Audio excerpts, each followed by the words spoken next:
How's everyone doing this fine evening or whenever you are listening to this? Welcome to another episode of Just Hit Play, where I go and watch shows, movies, and review them and give my honest opinion because that's what we need in this world. Another man with a microphone giving his unsolicited opinions on things that only matter to some and to many, depending on what we're talking about here. Either way. So for this episode, I'm going to be reviewing episode 1 of Drag Race US season 18. And just like every year, new season, a new crop of girls are here to slay their runway, give you their fashion, try to make an impression, and hopefully not go broke. Because WoW and Paramount and MTV pay the girls more money. Drag ain't cheap no more. Let's be real here. Well, let's get started. So the episode starts off with, for some reason, you have Raja, Bob the drag queen, and Kimchi on a bicycle because nothing says drag like making 3 drag queens bicycle to keep the powers on. I don't know. Clearly the budget is shrinking and maybe that's why they haven't raised their prize money. Cause girl, I don't understand. This intro made absolutely no sense to me at all. But that's neither here nor there. And thankfully, I mean, the intro was funny. I'll give them that. But for some reason, it just kind of threw me off in all sense of the words. Cause I mean, I guess if you want to be dramatic. And speaking of dramatic, first person stepping into the workroom is Athena Dion. Now, she is one of those drag queens that came onto the scene with already a social media following, people knowing her name, and this is no shade. Some people were like, "Oh my gosh, she's like a Sasha Colby," and maybe she is. I'm not. I know of her. I follow her on Instagram. I've been following her for years. She follows me back. Hey, girl, if you're listening to this. I haven't seen her perform, mostly because A, I'm not in Miami, or B, I don't have the money to fly to Greece. But she looks ethereal walking into the workroom, giving you Greek goddess. And she has, a legacy behind her. And her daughter was previously on Morphine D on Love. And girl, we love some morphine. And then next on the plate, girl, when I'm my hopeful to make it to the top 4, Kenya Pleaser. First of all, can we talk about that name? I'm living for her name. I'm living her for her personality. I'm loving this like 70s inspired jumpsuit that she worked into the workroom. Now I know this isn't a visual podcast, but go to these girls' Instagram pages and first of all, give the girls a follow, give the girls the likes, engagement nowadays in Instagram is hard because everything is either bot or like inorganic. But like, show the girl some love, and especially Kenya Love because, like, sorry, Kenya Pleaser, show Kenya love. Yes, there we go. Because I'm gagging for her. I live for her. I want her to win, low key. But I love how they're all generally confused. Like, why is it so dark in the workroom with just a single spotlight hitting them? Girl, it's a moment. And then next up after Kenya is Miss Nini Coco. She's another one where watching her meet the queens, I wasn't fully sure about her, but as the episode progressed, I'm just like, you know what? I understand her. I feel like I would like to hang out with her. I will go to brunch with her. I don't know. She's giving like a girl time, like gal.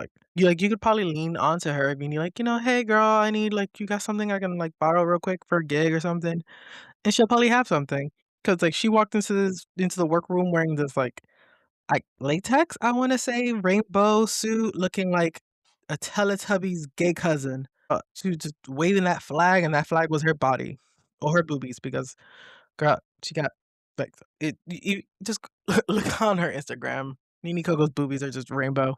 Big, bouncy rainbows. One of my favorite things when it comes to, like, episode 1 is when the girls are, like, trying to suss out, like, the competition, trying to figure out, who's their biggest rival, and it's just like, "Girl, you've been in the room for 5 minutes." And then next on the scene, Miss Jane Don't. Now, if you don't know who Miss Jane Don't is, you might know her sisters, you might know Bosco, and you might know Irene the Alien. I still stand by the water talent show. I thought it was kind of funny. I'm gonna blame editing for this one. Jane Don't kind of even from Meet the Queen, she kinda gave, like, Powerhouse, where she's gonna make it far, and the only way, this is my opinion, only way she would get eliminated is either A, production meddling, or B, someone played in her face so badly that she landed in the bottom and she couldn't lip sync her way out. Because the rest of the cast, girl, there's some lip sync powerhouses, and they're gonna show up later in the show. And girl, I lit for them too. Which one thing about Drag Race is I love music choices, right?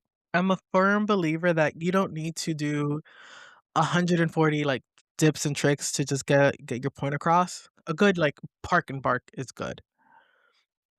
Ooh, and then the next queen on the scene is the allegedly controversial Discord Adams from Florida. One, I don't know if you guys noticed, but this season is very Florida heavy, which is cool. You know, there's a lot of talent everywhere in America, and I guess this is Florida's time to shine. But Discord Adams, if you are not someone who has been on the Reddits or Twitter, I guess even TikTok, but this I think this was like pre-TikTok blowing up to the full capacity. I could be wrong. I could be wrong on that one. But there was a rumor around swirling around her that she was disqualified for some alleged previous tweets that she said, that she said, where she did a lot of racial slurs and some other stuff.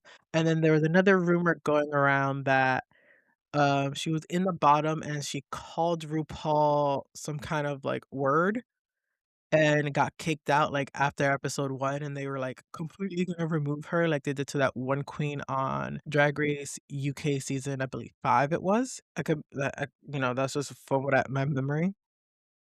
And then next on the scene, another one of my favorite queens this season is Mia Starr. Now, from watching her meet the queens, it clicked on who she was because she has been in so many like music videos and tours and stuff where as like a dancer that you're just like, oh, this drag queen is a powerhouse performer in and out of the makeup.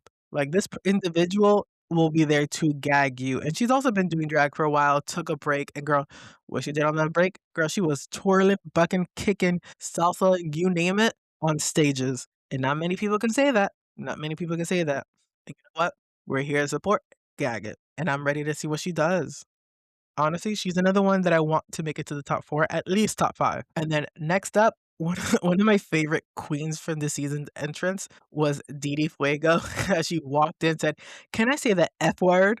Fun!" Girl, like, it's there. I don't know why that tickled me as much as Theresa May in Drag Race, I believe it was UK season 2 or 3, where she walked in, it's like, "Don't hate me because 'cause I'm beautiful, hate me because 'cause I'm an immigrant."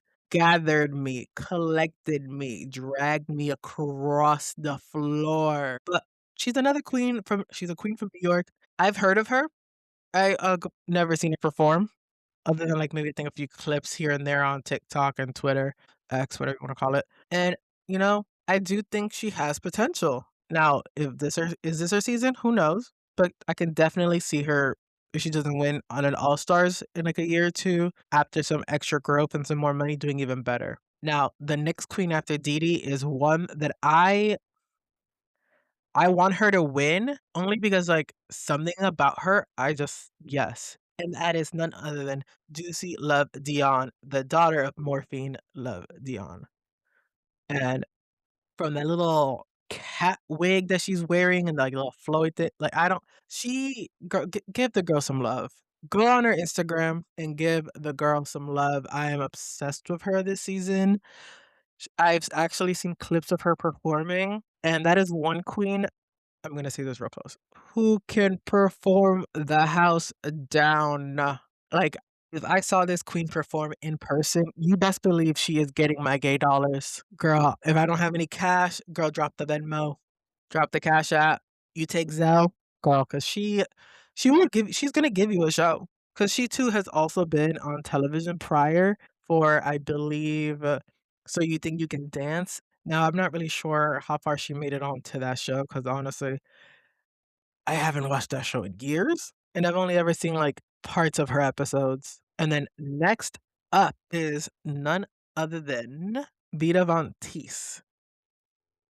And honestly, I'm kinda living for her look. It's giving cheetah, it's giving Africa, it's giving black excellence, like, Even, like, the hair and the headpiece, like, it's just she looks regal is what she looks. Now, I didn't know anything about her coming into the season, but, I'm living. I'm excited to see what she offers. She looks like she definitely has, like, a lot of personality in the best way possible, and that's what you need when it comes to reality TV, especially in a competition. You want to be able to give personality. It's like, no one wants to see someone on TV just kinda be bland and boring.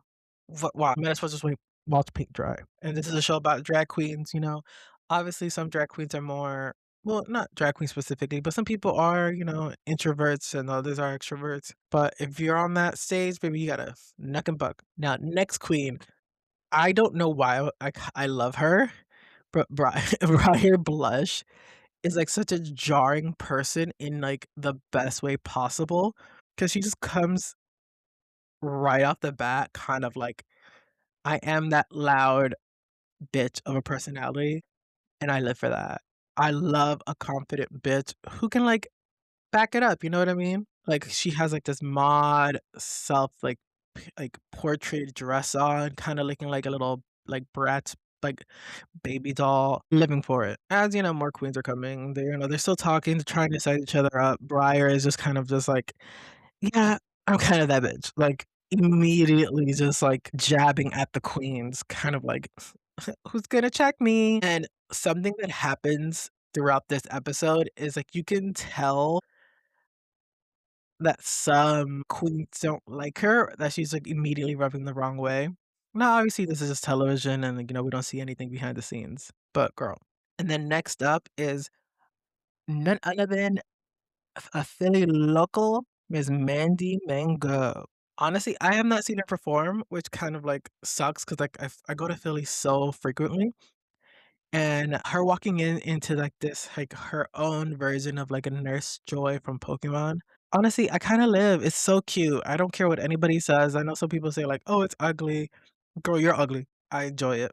It's cute, and she's just having fun. Like, girl, have fun. This is drag. Now, the entire episode, usually the premiere episodes, like, how do I put it into words? It's good, but sometimes I kinda enjoy when it's like a split premiere because it gives you more time to get to know the queens, and you don't feel like you're having to just immediately gather all this information. It's just like, "Okay, who's next?" But, I mean, that aside, this first episode is pretty good. I actually enjoy it. And then next on the plate is none other than Sierra Mist. Anybody else, Mr. Sada? Sorry, not to get sidetracked here, but if it's Sierra Mist, I know Starry and Sierra Mist are probably like the same thing, just slightly different in taste. But it used to hit so good, especially when it's cold. Now, Sierra Mist is one, I guess you would call her maybe an alternative queen to a degree, where she's not afraid to get like spooky and like, kooky, if that's the word you want to use. Cause she walks into the workroom in, like, this outfit that she made out of, like, hardened pumpkins, very, like, dark fall, like, she looks like she could walk around Halloween Town and no one would bat an eye, and honestly, I live for it. I love an alternative queen. Like, give me the kooky, give me the spooky, give me, like, that alternative look, you know? Not everything has to be glitz and glamour all the time, and next on the plate is honestly Darlene Mitchell. Now, there's something about the name that I love. I just love a drag queen with a regular ass name. Like, Darlene Mitchell sounds like someone you would probably have worked with at, like, a gas station, a Walmart, there's probably a 7-Eleven. There's probably a Darlene Mitchell working in a 7-Eleven somewhere in America right now, and honestly, love that. She's giving you a country queen looking like Dorothy in a corn eating contest, and honestly, I live. I enjoy it. I'm excited to see what she offers, and she's one thing about some of these queens is, like, you can tell that a lot of them are seasoned, and that's what I like to see. And this is no shade to the younger queens, but you can tell when someone has had years of performance compared to someone who saw RuPaul's Drag Race, was like, "Oh, I have some money for a wig," bought the wig, and kinda just only really made, like, TikToks, maybe, like, just take Instagram photos, which is nothing wrong with that. That's how you make your money, that's how you make your money. But I feel like you need that performance to really season yourself, you know? And then next up, Mikey Meeks. Now, I thought it was Meeky, but I guess it's Mikey, which is fine. She's another one that I kinda hope makes it to the top 4. I don't know why, but, like, something about them I resonate with, 'cause she seems like a weirdo in the best way possible, and I radiate to, like, weirdos. Like, I love a person who's just apologetically themselves, and honestly, I also want that in a queen. I want a cocky queen who's also kind of weird, who's just like, "I'm gonna give you a drag show, dress as Fiona, but Fiona's a bodybuilder." Like, I don't know if she's performed that, but if she did, I would watch it, and, like, I would pay. I would tip.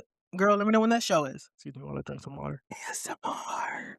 Now, the episode finally starts after the long introduction, and RuPaul giving once again another vague intro where you're kind of like, "Girl, what?" Because half of the times you can kinda pick up on what this challenge is gonna be, other times you're like, "Girl, I have no idea what you're saying," and the queens are like, "Oh my god!" Now, one thing that gagged me about this episode is I think for the last how many seasons, it's been a talent show, but nope, not this one. This episode is a design challenge, which I don't know, especially looking on the TV, gathered some of these queens because here in their head, they're like, I'm gonna give you my number. I'm gonna be like, boom, ka ka ka, boom, you know? Or maybe the one weird talent or whatever. No, uh-uh.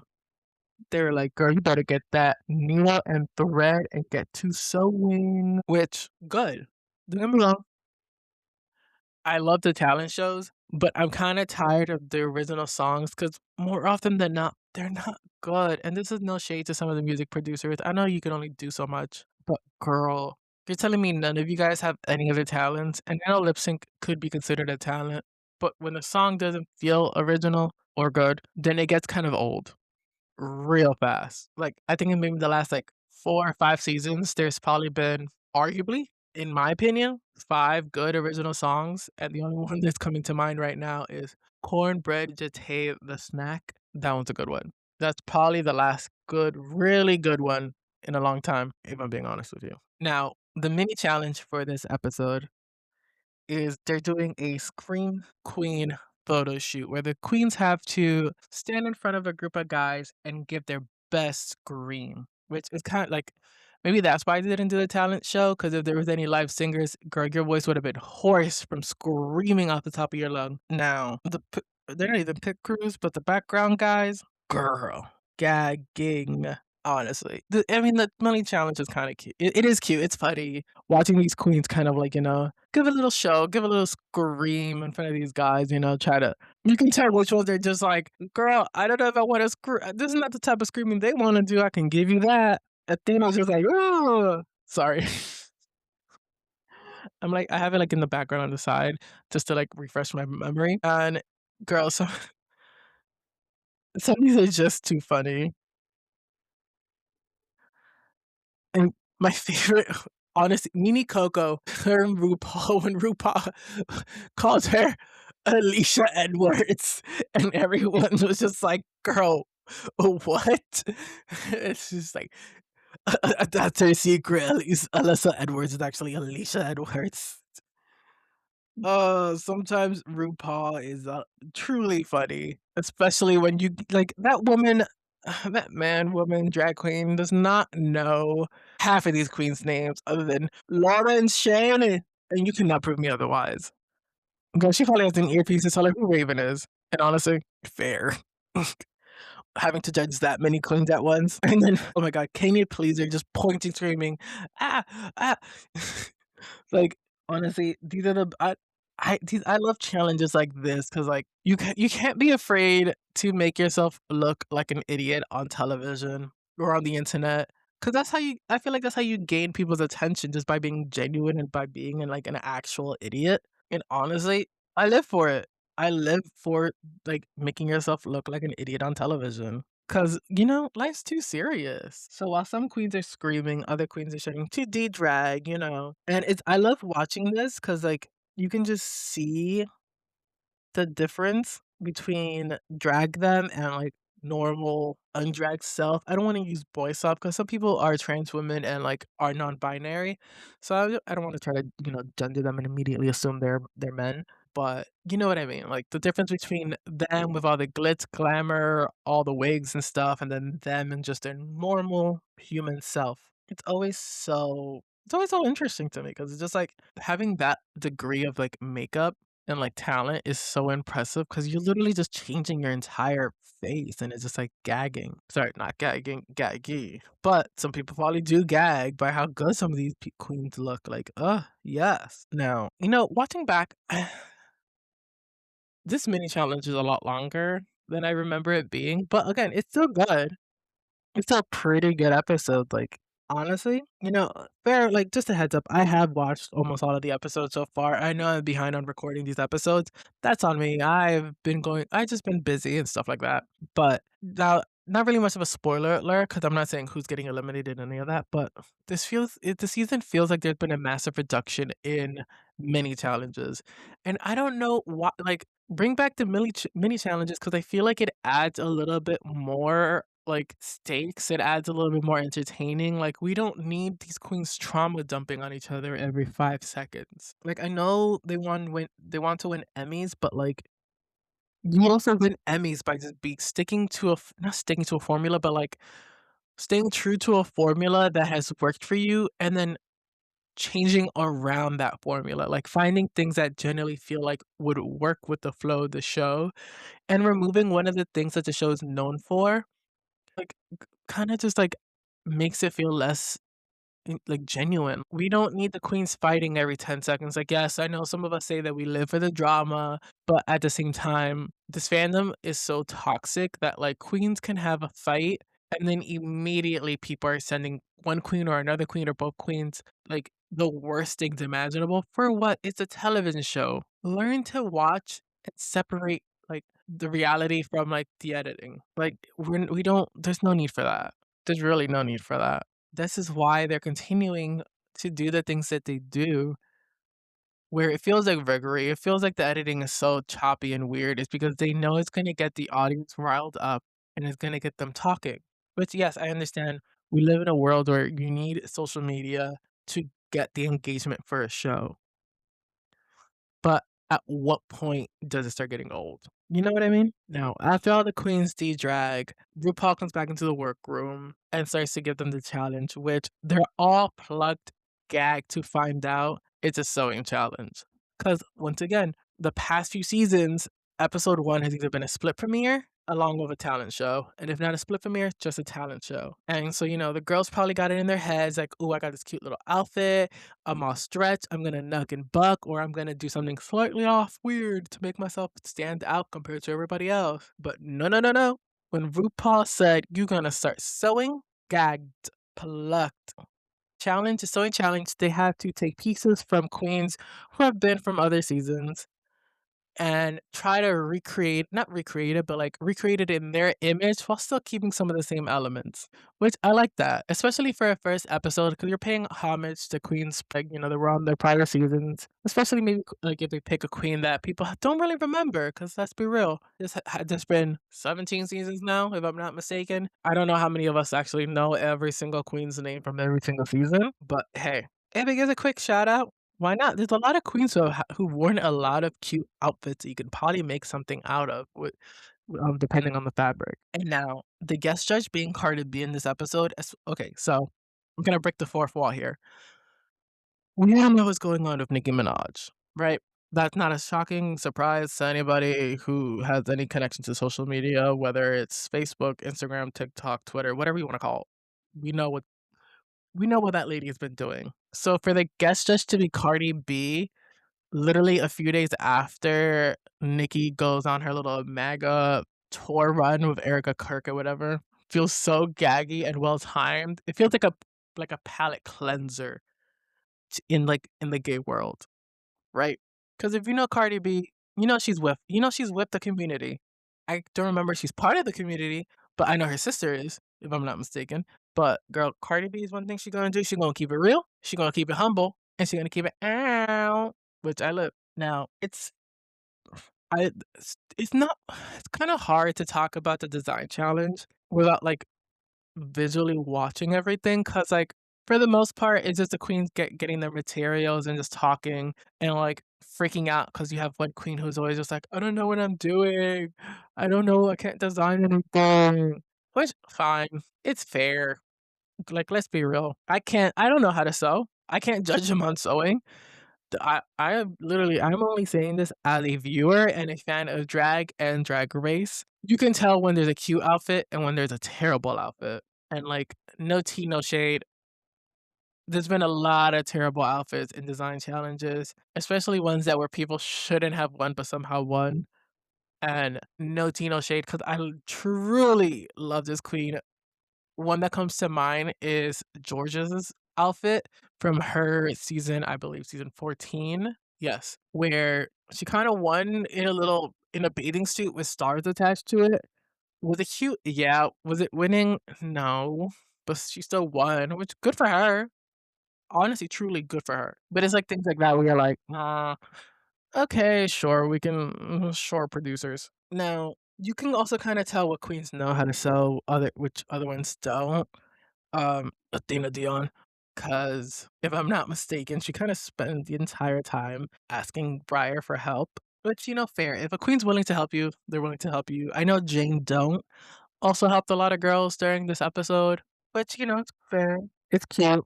And Nene Coco also, every good, seamstress. I really did like her outfit for this episode.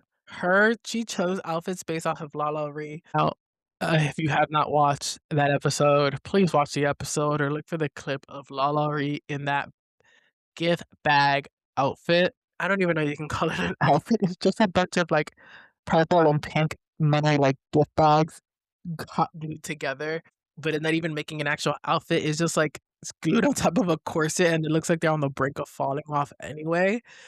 And it's so bad, it's actually hilarious, and I have all the love and respect for Lala Ree, but girl, that was so fucking bad. It's hilarious. And then having to lip sync in that outfit, spoiler alert, girl, oh, that is television right there. Chef's kiss, mwah. That is why I watch Drag Race, for moments like that. Now, Juicy Love Dion. Girl, she's one queen that struggled this entire episode trying to come up with an outfit and, like, designing an outfit, and her finished product again, please watch this episode or I'm pretty sure it's probably on Instagram or Twitter, whatever, Reddit. Literally was saved by the hair on her chin, cause that would've landed her in the bottom. I don't know what exactly saved her, but girl, bottom placement. Now, so for the rest of the episode, for the most part, the queens are kind of just going back and forth, talking about their outfit. Fast forward, and they're getting ready for the runway, and Briar and Athena are kind of going back and forth because the Briar is kind of just like, "Well, you really didn't do much of your own. Like, I helped you with everything." And Athena was like, no." Excuse me. She's like, no, no, you really didn't." He was like, "You didn't do my gloves. You didn't do this. You didn't do that." And Briar was just like, okay, girl, whatever you want to say." And so starts the rivalry between Briar and Athena. And you can tell Briar is like, "Oh, I'm going to get under this girl's skin." And honestly, I live for that. I love that. I love when someone senses, like, I don't know if you want to call it weakness, but like when they sense someone who they're just like, "Oh, I can fuck with this person and have a little fun old time." Now, I don't condone any like bullying or malicious intent, but if you're just doing kind of like cheek and tongue, like, I'm just gonna get under this person's skin because this is like, I think it's a little funny and like, as long as, things don't get too heated, what's a little bit of like reading each other, you know? Just a little bit of like being mean. And not like mean, kind of like, huh? Like, haha, like, yeah, sure, you did all the work. Ha ha ha. Like, not gaslighting or anything like that, if you know what I mean. Now, like I said, I love when queens do talk about like their past and stuff like that. But sometimes I'm just like, do we need the constant trauma dumping? It feels a little bit too much, you know? But as they're still getting ready, after the whole thing with Athena and Briar calms down, Kenya starts asking, what's it like being on the show on the season with your granddaughter and technically your sister's daughter, because Juicy, Athena, and Mia Star are all from the same drag family for the most part. Um, and, I don't think that's happened before where we had an actual, like, more than, like, 1 or 2 people from the same family on the same season competing, which that brings into a lot of, like, interesting dynamics because you have, like, that unspoken alliance, but obviously they speak about it, but it's also, like, you're in it for yourself at the end of the day, like, you wanna win that crown and that $200,000 because, like, yeah, they might give you a little cute little Venmo or, like, but girl, I would rather get $200,000 even after taxes than getting sent like, "Oh, here's like 500 bucks." Girl, what is $500 gonna do? Mama, I'm in debt, and especially those queens, cause drag ain't cheap unless they made it themselves. Now, cut to the runway, RuPaul and the guest judges. I'm glad that it's Carson Kressley for this episode. Because, while they all collectively have questionable tastes and, like, opinions on things, I feel like I would take his opinions a little bit more seriously on fashion than, like, Ross Matthew, and that's only because like, Ross is known for wearing those, like, bright ass blouses, which, that's what he feels cute in, that's what he feels cute in, and Cardi B looking like some Mortal Kombat kung fu fighter, Chun-Li outfit. I live for it. It's so cute. I'm like, I just love it. Now, first on the runway is Sierra Mist. Unfortunately, like I said, this isn't I'm not doing it visually. Maybe later I will, but she's giving you kind of like this weird cybertronic outfit, kind of like a dark elf meets the 80s in like in a cute way. Then you have Athena Dion in what I can only describe as a pink and green Barbie party dress, and I don't know. It's okay, it's safe, it's safe. Like, think of, like, using a shower curtain to make a Barbie party dress, and that's what you're looking at. Now, Kenya Pleaser having the worst outfit on this runway in what kinda looks like a sequins toilet bowl with a dress. It's okay. It looks fine. It's not bad. Now, Nini Coco, I think this is one of my favorites where she kinda took, like, the gift bags and kinda made, like, this asymmetrical, almost, like, scale dress, like, well, two-piece dress, I guess, if you wanna call it. That I don't know, I think it's safe. Jane Dunk kind of giving you I don't know how to describe her outfit in the best way possible, but it's kinda giving cunty bellhop with a skirt and, like, a little one of those, like, 30s, like, period like, hats? I don't know. Discord, Adam looks like a bird, and that walk is giving clunky, but honestly, I live for her just if look up Discord Adam's walk. Pause this podcast, look for it online, and you're like, "Girl, is your back okay?" Mia Size is cute. She's, like, giving you black and white clown outfit but it's just literally kind of like a corset with, like, a little skirt and, like, a peplum thing around her neck. I don't know, it's cute, it's fine, it's chill. I don't know how to explain it, honestly. Didi Fuego kinda looks like if you wa if you're a fan of Drag Race, may she rest in peace, Jiggly Caliente's, post-apocalyptic potato dress is what Didi Fuego is giving, but it's kinda giving trauma blanket, sorry. Now, Juicy Love, again, she literally put 2 pieces of fabric, 1 long ass fabric giving you a bra with, like, some arm sleeves that she's twirling around, which I think is the only reason why it saved her ass, and, like, a skirt that's literally barely considered a privacy curtain for your privates. Now Vita Von Teese star, now that's a gown giving you black and white, the patterns flow together, like disco balls. I think she made the umbrella, I could be wrong, but, please look her up, it's so good. Friar Blush is she's kinda the way she describes it is like a kitty cat burlesque. It's cute, it's fine, it's safe, but, like, kind of feels a little weirdly odd fitting, if I'm being honest with you. Like, there could have been some editing choices, like, I think the tutu was too high up, whereas it's going up her back, and I know she's trying to show off her ass, but it's just like, ugh. Now the second worst outfit, Andy Mango in this weird burlap sack with flowers, like, hot glued on it.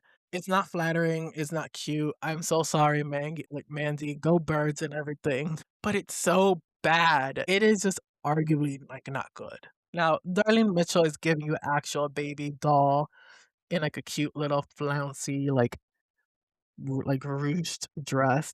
It's so cute. I like it. Now, Mikey Meeks, hers is I kinda live for it. It's giving you, like, I mean, I'm pretty sure it's made out of, like, window curtains, but it's kinda giving you almost like, you know how, like, they used to wear the togas back in Greek time? It's kinda giving that, and I'm living for it, you know? I think it's generally cute. Now, the queens that are safe: Athena, Discord, Mia, Dee and Briar, Sierra Mist, and Darlene Mitchell, and Mikey Meeks are all considered safe, which for the first episode is probably the best, but Discord Adams is generally gagged that she wasn't in the top because like, listen, her outfit is cute. It's kind of giving bird, but like the feathers kind of like flowing, but she was just like, I should have been in the top. Why am I not in the top?